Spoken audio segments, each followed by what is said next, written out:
Yes! Comment rester motivé tous les jours, du matin au lever jusqu'au soir au coucher, et d'avancer constamment vers ses objectifs? Salut, c'est Eddie M, ton motivateur numéro 1. Je suis ton motivateur numéro 1. Et ça, tu vas le comprendre très très bientôt. Alors, bienvenue sur cette première vidéo. Bienvenue sur cette vidéo de motivation et de stratégie. Je te dis à tout de suite, générique, on se revoit tout à l'heure.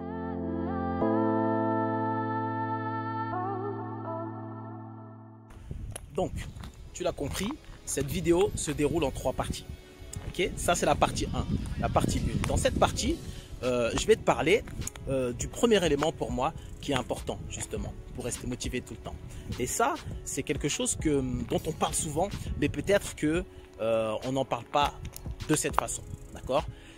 Je parle du why, je parle du pourquoi. On parle souvent du pourquoi. Oui, il faut trouver mon pourquoi. La plupart des gens à qui j'ai parlé du pourquoi et à qui j'ai posé la question, quel est ton why, quel est ton pourquoi, quelle est la raison pour laquelle tu fais ça, qu'est-ce qui te pousse à te lever, qu'est-ce qui te pousse à faire ce que tu as envie de faire, à accomplir ce que tu as envie d'accomplir, à réaliser le rêve que tu as envie de réaliser. La plupart des gens me disent des choses superficielles sans le savoir, parce que pour eux c'est important, parce qu'en réalité ce sont des choses importantes, mais pour moi il y a plusieurs niveaux de pourquoi. Il y a un pourquoi superficiel, d'accord, et après il y a un pourquoi des profondeurs. Et des profondeurs, c'est pas juste en dessous. Il y a plusieurs couches, d'accord. On m'a souvent dit en formation, il faut demander 7 fois pourquoi à la personne que tu as en face de toi ou l'interlocuteur par exemple, pour vraiment savoir la raison profonde qui le pousse à faire, à agir, à vouloir atteindre ce rêve, etc. D'accord. Donc, par exemple, moi, dans mon histoire, quand j'avais 16 ans, entre 16 ans et 17 ans, j'allais avoir 17 ans, je voulais être footballeur professionnel, ok. Et j'avais joué l'année d'avant, j'avais joué en 15 ans nationaux dans un club, dans mon petit club à Évreux, qui est un bon club, parce qu'on était au niveau national en jeune. Et je voulais être professionnel, mais cette année, l'année des 15 ans nationaux, c'est une année qui n'était pas top pour moi en fait. Finalement, j'avais pas trop joué, j'avais été remplaçant, j'étais hyper motivé, mais j'avais pas le niveau en fait pour être titulaire tout le temps. Et pourtant j'avais travaillé dur, j'avais travaillé fort, parce que en réalité j'étais en sport-études, et puis voilà, je faisais les allers-retours, je bossais, j'avais vraiment l'intention d'y arriver. Et mon père, lui, était un ancien joueur en fait qui avait atteint le niveau de Ligue 2, de Division 2 en fait à l'époque. Pareil, je crois qu'il n'avait pas joué longtemps, parce qu'il venait de Guadeloupe, etc. Il était plutôt venu là pour travailler, et il a joué un petit peu à ce niveau-là. Et du coup, je voulais prendre exemple sur lui un petit peu, et puis devenir footballeur professionnel. Donc j'ai joué très tôt.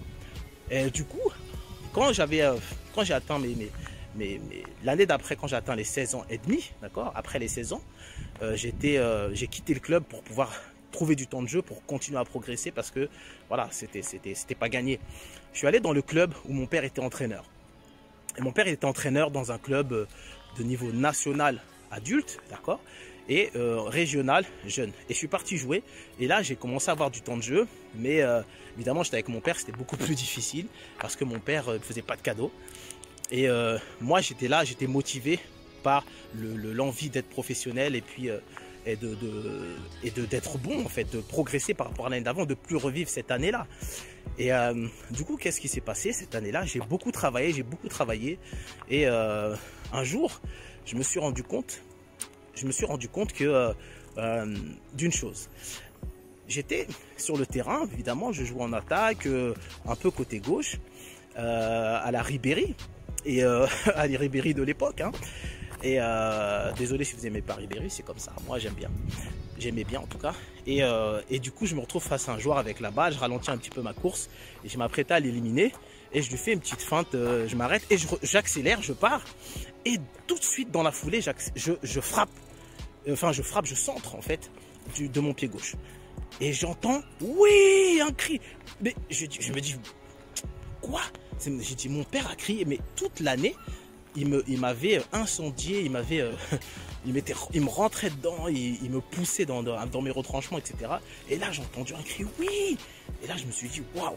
En fait, mon père était vraiment content de ce que j'avais fait, et du coup, ça lui avait plu, En fait, je me sentais vraiment pousser des ailes parce que je me suis dit, waouh, mon père est content de ce que j'ai fait. Et ça m'a boosté d'une manière qui a fait que, à partir de là, j'ai commencé à m'entraîner beaucoup plus. C'est-à-dire, j'avais le niveau lycée et en sortant du lycée, je rentre après l'école, je faisais à peine mes devoirs parce que je n'étais pas un gars des devoirs. Je faisais à peine mes devoirs et puis j'allais tout de suite sortir le ballon devant ou derrière la maison, faire des frappes. J'essayais de m'entraîner à faire un coup franc à la Roberto Carlos de l'extérieur du pied avec de l'effet lifté, etc. Et je m'entraînais. Et après l'entraînement, j'arrivais jamais à l'heure à l'entraînement évidemment parce que je suis pas un gars qui arrive à l'heure. J'arrivais souvent pile à l'heure ou 5 minutes en retard. Mais par contre, je repartais tout le temps. Minimum une demi-heure après. Minimum. Ok. Et ça, les gens qui ont travaillé avec moi quand j'étais dans le milieu du professionnel, du travail, le savent parce que j'ai toujours fait comme ça aussi dans le milieu professionnel. J'arrivais très juste ou un peu en retard et je partais jamais à l'heure. Jamais à l'heure. J'ai jamais compté des heures supplémentaires, etc. J'ai toujours été travailleur à ce niveau-là. D'accord. Et du coup, j'ai commencé à travailler. Et puis, ce qui s'est passé, c'est que ça s'est reproduit dans un autre match. Ok. Dans un autre match, ça s'est reproduit. J'ai fait la même chose. C'est-à-dire que pour le coup, j'avais tellement travaillé mon coup franc que je demandais souvent à tirer les coups francs. Et un jour, dans un match, on m'a laissé tirer un coup franc qui était assez important.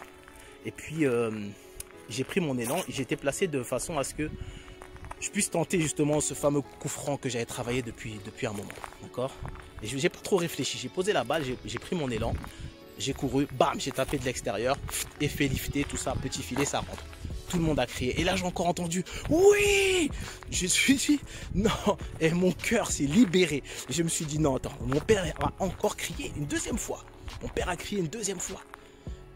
Honnêtement, c'est là que j'ai vraiment réalisé ce qui était vraiment mon pourquoi. Mon pourquoi, j'ai vraiment réalisé ce qui était mon vrai pourquoi.